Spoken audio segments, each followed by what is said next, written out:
the 15th hole of one of his golf courses, I don't know the name of it, on the Potomac River, right?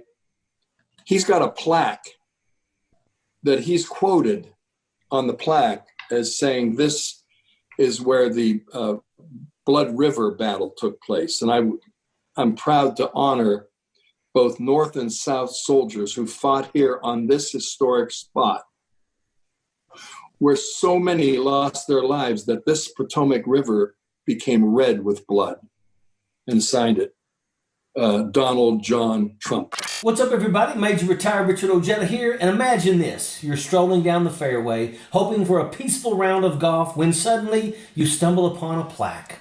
But not just any plaque, no sir. This one's brought to you by none other than the master of exaggeration himself, Donald Trump. Only one problem. There was never any such battle. He made it up. Now, David, what kind of a man would do that?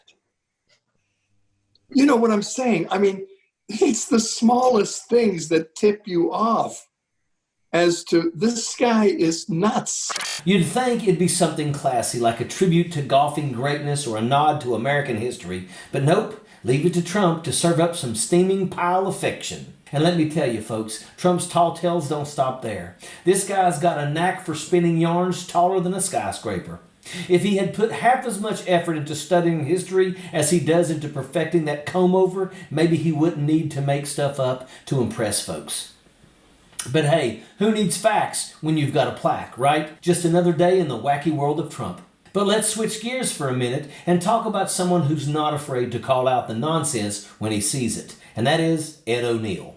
You might know him as Al Bundy, the lovable loser from Married with Children, or as the wisecracking patriarch from Modern Family. Either way, he's not one to mince words, especially when it comes to standing up for what's right. So when Youngstown State University decided to hand over the reins to a Trump-loving, election-denying congressman, you better believe Ed O'Neill had something to say about it. I want to wish all of you the best of luck. And now, as Al Bundy once said, let's rock.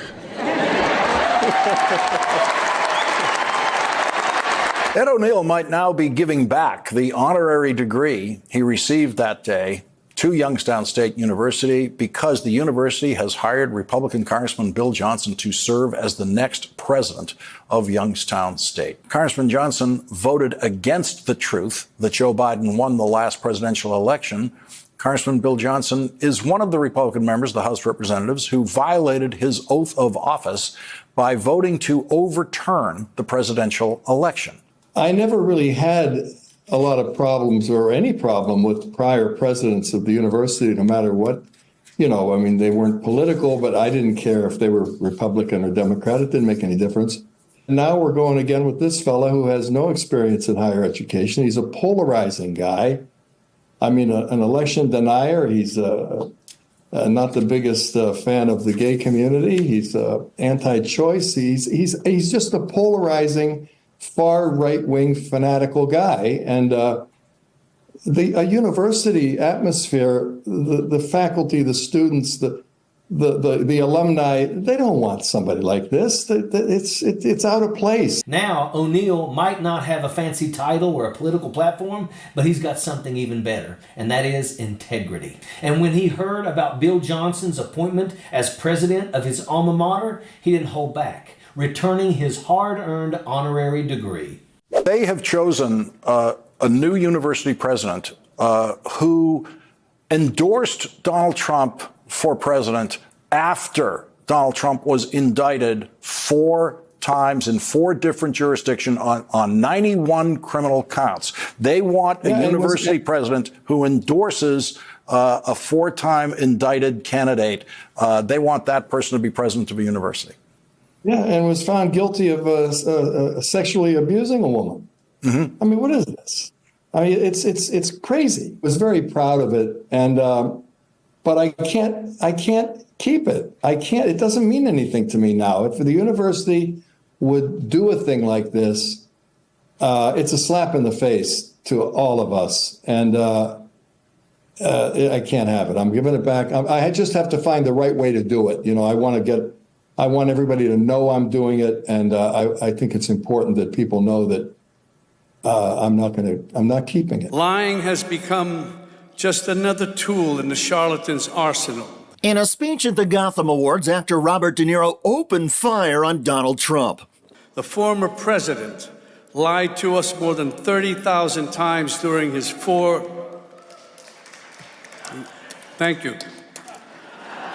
years in office. And he's keeping up the pace in his current campaign of retribution. But with all his lies, he can't hide his soul. And now Trump has revealed his soul, at least as it pertains to celebrities who criticize him. Quote, Robert De Niro, whose acting talents have greatly diminished with his reputation now shot, must even use a teleprompter for his foul and disgusting language. So disrespectful to our country. He has become unwatchable both in movies and with the fools that destroyed the Academy Awards, bringing them from one of the top shows in the country to a low-rated afterthought.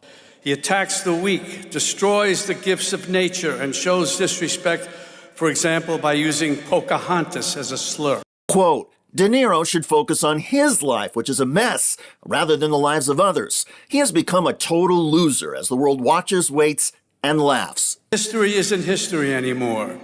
Truth is not truth. Even facts are being replaced by alternative facts and driven by conspiracy theories and ugliness.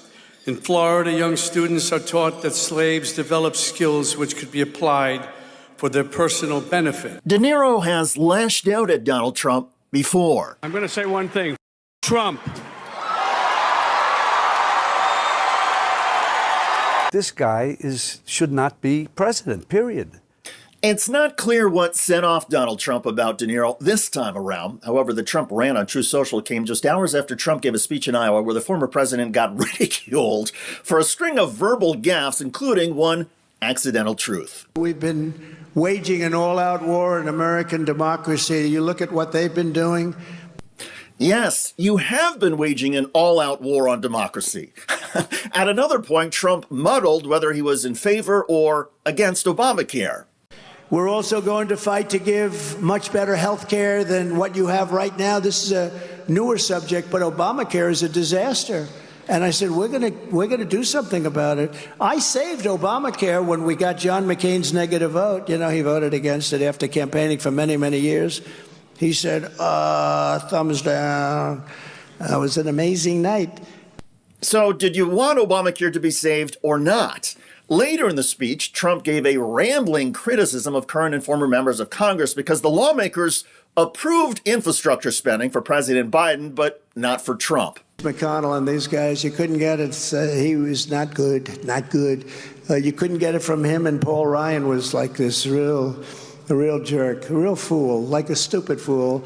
But these guys, they wouldn't give it to you. They wouldn't give it. And now they end up giving trillions of dollars to this character, Biden. And he goes around saying, we'll build a bridge, we'll build whatever you want, you know, trying to buy votes. But it's not working because Trump's speech was weird, hard to follow, and all over the map. And yet Republicans like to say it's Biden who is having some cognitive issues. Remember, Donald Trump was just a few years younger than Joe Biden, so it wouldn't be a surprise if either man is slowing down a bit or not able to say things as well as they did a few years ago. But the mainstream media has largely focused on President Biden's gaffes. Until this weekend, when Trump's mistakes were too big and hilarious to ignore. Donald Trump confirms waging an all-out war on democracy. Well, as we've seen throughout the years, Donald Trump has an incredibly fragile ego.